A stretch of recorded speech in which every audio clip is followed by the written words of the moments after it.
Il est 9h50, la France à vos côtés. On va vous expliquer ce qu'est la médiation animale ce matin. Pour en parler, Sandrine Angy, bonjour, bienvenue.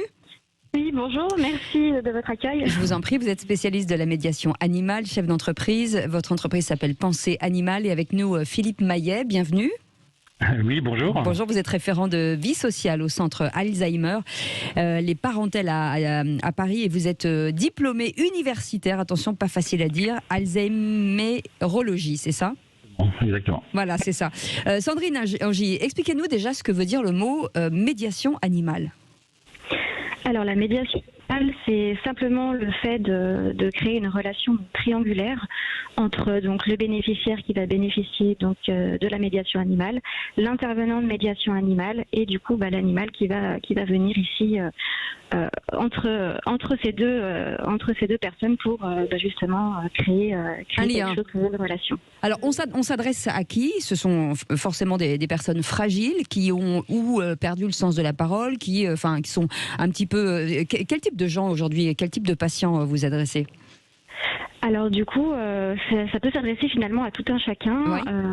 Puisque du coup ça peut être effectivement pour des personnes fragiles qui ont perdu de l'autonomie ou la motricité, mais ça peut également être un petit peu monsieur et madame tout le monde, j'ai envie de dire, qui traversent un passage un peu difficile avec une déprime, une dépression ou une perte d'estime de soi, un besoin de valorisation, un deuil, enfin voilà, finalement ça peut s'adresser à tout un chacun. Vous, Philippe Millet, vous êtes référent de vie sociale dans un centre Alzheimer.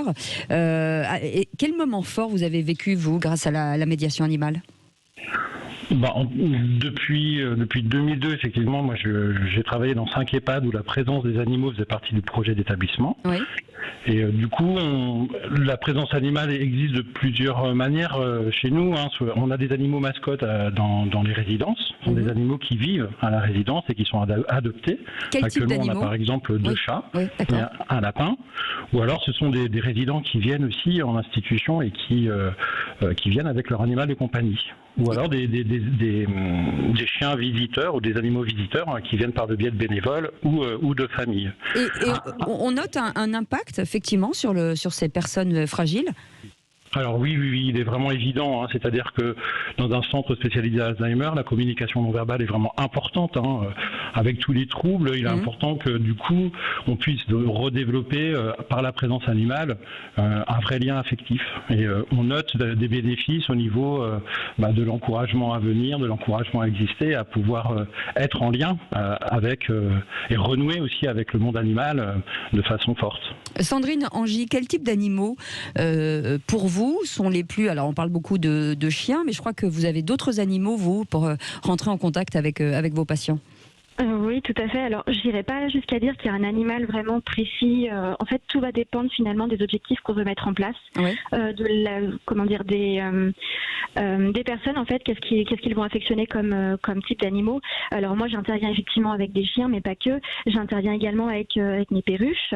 Donc j'ai 3 perruches, dont une qui est en apprentissage.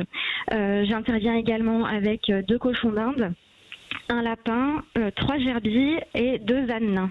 D'accord. Mais qu'est-ce que ça vous arrivez avec un animal que vous avez décidé de choisir en fonction du patient. Mais qu'est-ce qui se passe en fait ? Qu'est-ce que ça déclenche ? Alors souvent, ça déclenche déjà une émotion. Déjà quand on arrive dans un établissement avec des animaux, tout à coup, tous les regards se tournent vers l'animal.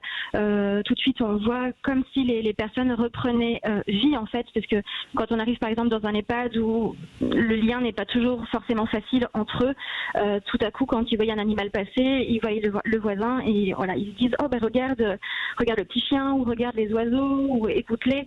Tout d'un coup, ça crée un lien social entre eux, finalement. Finalement, ça leur crée une raison de discuter entre eux. Et là, tout de suite, on évoque des souvenirs. Moi, j'ai eu tel animal. Moi, j'étais dans une ferme. J'étais agriculteur. Enfin, tout de suite, ça crée un lien social entre eux qui n'ont pas forcément sur le moment où on arrive, en fait. Vous sentez, Philippe Millet, une stimulation auprès de vos patients, justement, de la maladie d'Alzheimer. Il y a une sorte d'enfermement, quand même. Est-ce que vous sentez qu'ils sont stimulés ? Oui, oui, ça crée effectivement, il y a une vraie stimulation, hein, ça joue au niveau de l'émotion. Hein. Pour avoir accompagné une bénévole qui venait avec son chien guide une fois par semaine, lors d'un atelier qu'on co-animait, cet atelier, ce jour-là, accueillait beaucoup plus de monde puisque les gens venaient surtout pour voir l'animal.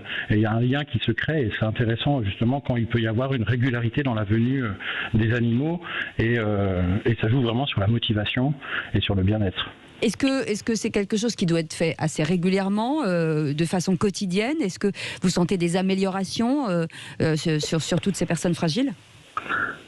Oui, oui, elles sont. Alors, c'est du cas par cas. Hein. Il y a aussi la résonance pour la personne de son vécu aussi hein, avec l'animal. Hein. Donc, il y a aussi ça qui est travaillé. Hein. Chaque personne a une relation différente avec l'animal, mais de façon générale, c'est très positif. Sandrine Ingy, juste le dernier mot. Pour vous, aujourd'hui, on parle de personnes fragiles dans les EHPAD, mais pas que. Vous pouvez aussi aller au domicile de personnes seules, par exemple, avec vos animaux. Oui, oui, tout à fait. Je vais au domicile de personnes âgées qui bénéficient d'autres aides, comme de l'aide à domicile. Et effectivement, j'y vais chaque semaine avec des animaux différents. C'est un moment qu'ils attendent souvent assez impatiemment, on va dire. Et là, donc, on crée du lien, on s'occupe de l'animal, on discute. Ça remet la machine en route, c'est ça que vous voulez dire. Voilà, c'est ça. Ça crée en tout cas des émotions. Exactement, ça crée des émotions et puis derrière ça leur permet aussi d'en parler en famille quand les enfants viennent. D'ailleurs, petite anecdote, l'année dernière à Noël, les enfants leur ont offert un coussin avec la photo du chien qui vient en séance, enfin d'un des chiens qui vient en séance chez eux régulièrement. Et ça lui a fait extrêmement plaisir à ce monsieur parce qu'il c'est vraiment quelqu'un qui adorait les chiens et ça lui manquait de ne plus en avoir. Et finalement, le fait d'avoir mis en place ces séances depuis maintenant bientôt 2 ans, ça a vraiment redonner un regain en fait. Et ça peut changer la vie. Merci beaucoup Sandrine Ingy d'avoir été avec nous, hein. Spécialiste de la médiation animale, chef d'entreprise Pensez Animal comme un pansement et puis pensez-y aussi bien entendu. Et Philippe Millet, merci beaucoup, référent de vie sociale du Centre Alzheimer Les Parentèles à Paris. Merci d'avoir été avec nous, c'est une bonne initiative. Dans un instant,